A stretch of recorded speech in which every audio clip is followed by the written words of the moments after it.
ஜனநாயக கட்சியின் மக்கள் சந்திப்பு ஒன்று நேற்று பிற்பகல் மெதகமவில் நடைபெற்றது. இந்த சந்திப்பு கட்சியின் தலைவர் சரத் பொன்சேகாவின் தலைமையில் நடைபெற்றது. தாங்க முடியாத அளவில் நாட்டில் இன்று பணம் செலவிடப்படுகிறது. போலியான அபிவிருத்திகளை முன்வைத்து 60% தரகு பணத்தை பெற்றுக் கொள்கின்றனர். இந்த நாட்டு நிர்வாகிகள் பணத்தை மாத்திரம் சம்பாதிக்கின்றனர். இலங்கையில் பிறக்காத குழந்தை கூட சர்வதேசத்திற்கு 3 லட்சம் ரூபாய் கடன் செலுத்த வேண்டியுள்ளது. நாங்கள் இவ்வாறான செயற்பாடுகளை வன்மையாக கண்டிக்கின்றோம். நாட்டையும் மக்களையும் நேசிக்கும் தலைவர்கள் உருவாக்க வேண்டும். அப்போதுதான் நாடு முன்னேறும். நாட்டை சீரழிக்கின்ற தலைவர்களினால் எந்த பயனும் இல்லை. இந்த நிலை மாற்றப்பட வேண்டும் என்றே நாம் கூறுகின்றோம். இதேவேளை சேம்பலாண்டுவ பகுதியில் நேற்று மாலை நடைபெற்ற கூட்டம் ஒன்றில் ஐக்கிய தேசிய கட்சி சார்பில் சேம்பலாண்டுவ பிரதேச சபைக்கு போட்டியிட்ட ஒருவரும், மொனராகலை பிரதேச சபை தேர்தலில் போட்டியிட்ட ஒருவரும் ஜனநாயக கட்சியில் அங்கத்துவத்தை பெற்றுக் கொண்டனர். ஐக்கிய தேசிய கட்சியின் பாராளுமன்ற உறுப்பினர் சஜித் பிரேமதாசவினால் முன்னெடுக்கப்படுகின்ற கிதுனு மகட சவியக் வேலை திட்டத்தின் மற்றொரு கட்டம் இன்று நீர்கொழும்பில் இடம்பெற்றது.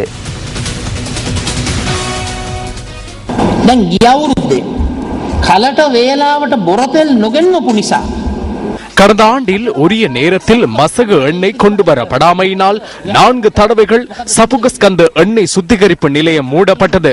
சுத்திகரிப்பு இடைநிறுத்தப்பட்டால் என்ன நடக்கும்? தரகு பணத்திற்காக வெளிநாடுகளில் இருந்து சுத்திகரிக்கப்பட்ட எண்ணெயை இறக்குமதி செய்வார்கள். தற்போது கூட மெட்ரிக் டன் 3000க்கும் குறைவான மசகு எண்ணெயே அங்கு சுத்திகரிக்கப்படுகிறது.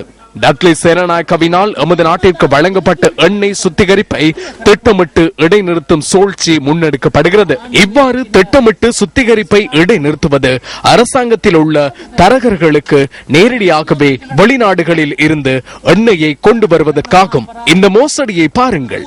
குறைந்த விலையில் நாட்டு மக்களுக்கு வழங்கக்கூடிய சந்தர்ப்பத்தில் திரைசேரியில் நிதியை ஒதுக்கிக் கொண்டு நாட்டிற்கு நட்டத்தை ஏற்படுத்த தரகு பணத்திற்காக வெளிநாடுகளில் இருந்து சுத்திகரிக்கப்பட்ட எண்ணெயை கொண்டு வருகின்றனர். விளம்பரங்களின் பின்னர் நியூஸ் ஃபர்ஸ்டின் பிரதான செய்திகள் தொடரும்.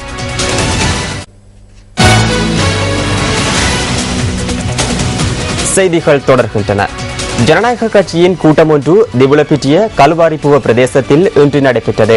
அக்கட்சியின் கொலனாவி தொகுதி அமைப்பாளர் சிரேஷ்ட ஊடகவியலாளர் சுசில் கிந்தல்பீட்டிய தலைமையில் இந்த கூட்டம் நடைபெற்றது. මිත්‍රෝනි මේ ප්‍රජාතන්ත්‍රවාදී පක්ෂය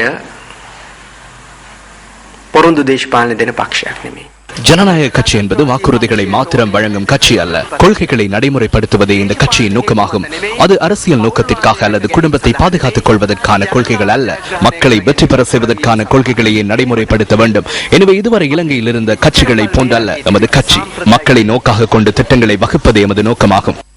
ඒ වෙනස් වෙන්නේ ජනතාව ඉලක්ක කරගත් දේශපාලන වැඩසටහන ක්‍රියාත්මක කරන නිසා. පෞගිය වකවානුවේ තිබ්බා වයඹ මධ්‍යම උතුරු පළාත් සභා මැතිවරණ. அண்மையில் வடமேல் மத்திய மற்றும் வடமாகாண சபை தேர்தல்கள் நடைபெற்றன. அந்த தேர்தலின் போது உண்மையான தலைவர் ஒருவர் உருவாகினார். வடமேல் மற்றும் மத்திய மாகாண சபை தேர்தலில் வெற்றி பெற்ற ஒரே ஒரு கட்சி ஜனநாயக கட்சி என்பதனை கூறுகிறேன். அதனை மேல், தென் மற்றும் மூவா மாகாண மக்கள் நன்கு அவதானித்துக் கொண்டிருந்தனர். எனவே அடுத்த மாகாண சபை தேர்தல்களிலும் சரத் பொன்சேகா தலைமையிலான ஜனநாயக கட்சி அமோக வெற்றியீட்டும் என்பதை கூறுகிறோம். ஐக்கிய பிக்குகள் முன்னணியின் யோசனைகளை நிறைவேற்றுவதா இல்லையா, இது குறித்து தீர்மானம் எடுக்கும் செயற்குழு உறுப்பினர்கள். சஜித் பிரேமதாச பாராளுமன்ற உறுப்பினர் பெற்றுக்கொண்ட வாக்குகள் 74,467. கயந்த கருணாதிலக்க பாராளுமன்ற உறுப்பினர் வாக்குகள் 49,945. ஸ்ரீநாத் பெரேரா மேல் மாகாண சபை உறுப்பினர்.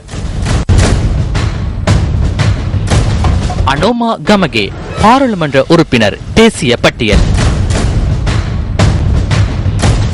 திலக் மாரப்பன முன்னாள் பாராளுமன்ற உறுப்பினர் தேசிய பட்டியல். கருணாசேன கொடித்துவக்கு முன்னாள் பாராளுமன்ற உறுப்பினர் 2010ஆம் ஆண்டு பொதுத் தேர்தலில் தோல்வி. சிபிவை ராம் மேல் மாகாண சபை உறுப்பினர். ஸ்ரீநாத் டி மேல் தேசிய ஊழியர் சங்கம். சந்திராணி பண்டார பாராளுமன்ற உறுப்பினர் பெற்றுக்கொண்ட வாக்குகள் 29,884. AJM முசம்மில் கொழும்பு மாநகர சபை மேயர் 2010ஆம் ஆண்டு பொதுத் தேர்தலில் தோல்வி.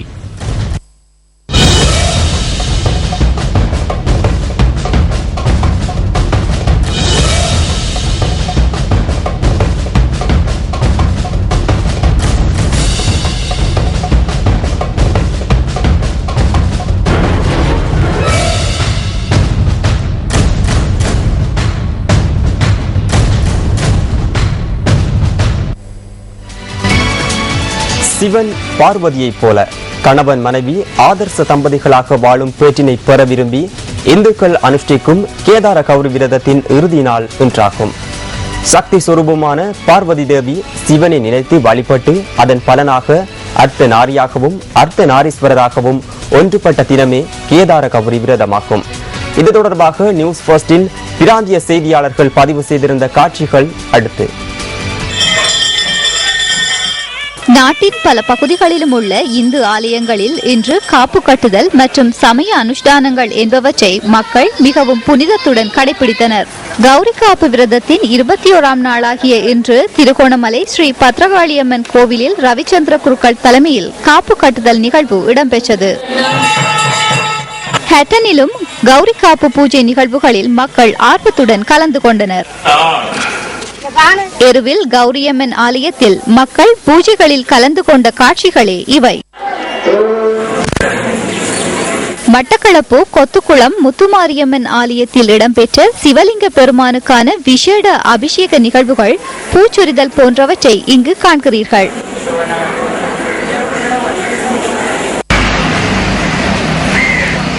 ஏறாவூர் வரசித்தி விநாயகர் ஆலயத்திலும் இன்று காலை காப்பு கட்டும் நிகழ்வுகள் இடம்பெற்றன.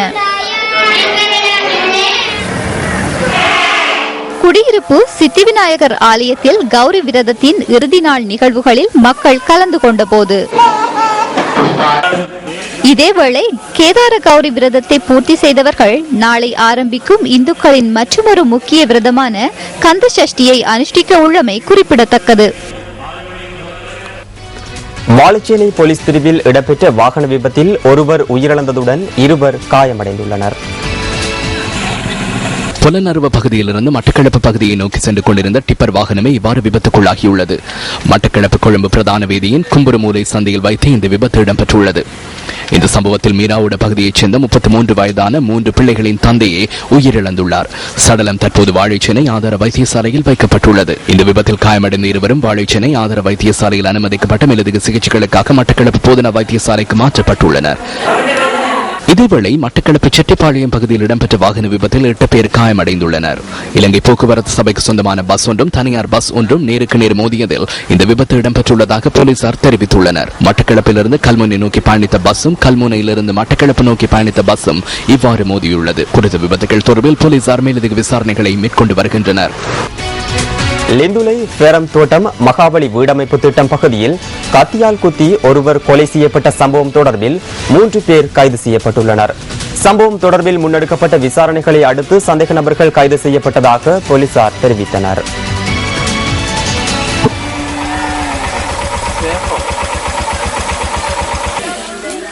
மதுபோதையில் இருந்த சிலருடன் ஏற்பட்ட தகராறை அடுத்து நேற்று மாலை இந்த கத்தி குத்து சம்பவம் இடம்பெற்றுள்ளமை முதற்கட்ட விசாரணைகளின் போது தெரியவந்துள்ளதாக போலீசார் குறிப்பிட்டனர். கத்தி குத்துக்கு இலக்கானவர் லிந்துலி பிரதேச வைத்தியசாலையில் அனுமதிக்கப்பட்டதன் பின்னர் உயிரிழந்துள்ளார். எங்களுக்கு தண்ணி எல்லாம் சுட வச்சு கொடுத்துட்டு எல்லாரும் குடிங்கன்னு சொல்லி சாம்பிராணி போடுறதுக்கு எல்லாம் ரெடி பண்ணிவிட்டு 33 வயதான 4 பிள்ளைகளின் தந்தையே இவ்வாறு கொலை செய்யப்பட்டுள்ளார். பலியானவரின் சடலம் பிரேத பரிசோதனைகளுக்காக நுவரெலியா வைத்தியசாலைக்கு அனுப்பி வைக்கப்பட்டுள்ளது. இந்த சம்பவம் தொடர்பில் லிந்துலை போலீசார் மேலதிக விசாரணைகளை மேற்கொண்டு வருகின்றனர்.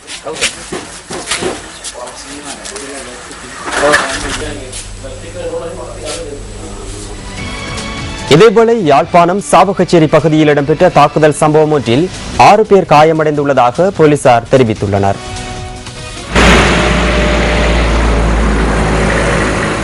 நேற்று மாலை ஏற்பட்ட மோதல்களை அடுத்து நடத்தப்பட்ட வாள்வெட்டு தாக்குதலில் இவர்கள் காயமடைந்துள்ளனர். காயமடைந்தவர்களுள் பெண் ஒருவரும் அடங்குவதாக எமது பிராந்திய செய்தியாளர் குறிப்பிட்டார். இந்த தாக்குதல் சம்பவத்தில் காயமடைந்தவர்கள் சாவகச்சேரி வைத்தியசாலையில் அனுமதிக்கப்பட்டதன் பின்னர் மேலதிக சிகிச்சைகளுக்காக 5 பேர் யாழ் போதனா வைத்தியசாலைக்கு மாற்றப்பட்டுள்ளனர். குடும்ப தகராறு காரணமாக இந்த தாக்குதல் நடத்தப்பட்டதாக சாவகச்சேரி போலீசார் தெரிவித்துள்ளனர்.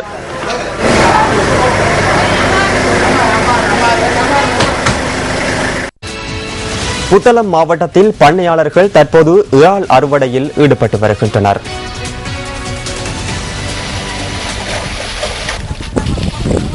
அந்த வகையில் கடந்த 4 மாதங்களுக்கு முன்னர் இறால் பண்ணைகளில் விடப்பட்ட இறால் குஞ்சுகள் தற்போது அறுவடை செய்யப்பட்டு வருவதாக எமது பிராந்திய செய்தியாளர் குறிப்பிடுகின்றார். 25 கிராம் முதல் 30 கிராம் வரை வளர்ச்சியடைந்த இறால் 1 கிலோகிராம் 800 முதல் 1000 ரூபாய் வரை கொள்வனவு செய்யப்பட்டு வருவதாக அவர் குறிப்பிட்டார்.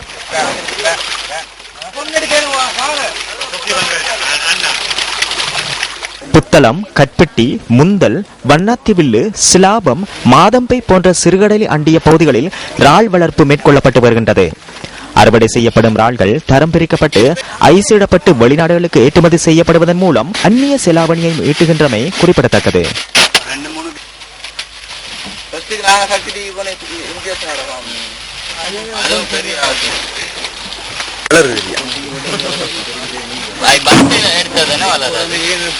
இத்துடன் நியூஸ் ஃபர்ஸ்டின் வீக்கெண்ட் இரவு 8 மணி பிரதான செய்திகள் நிறைவு பெறுகின்றன.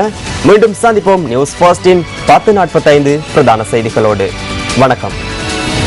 Hotline 0114-896-896 www.newsfirst.lk.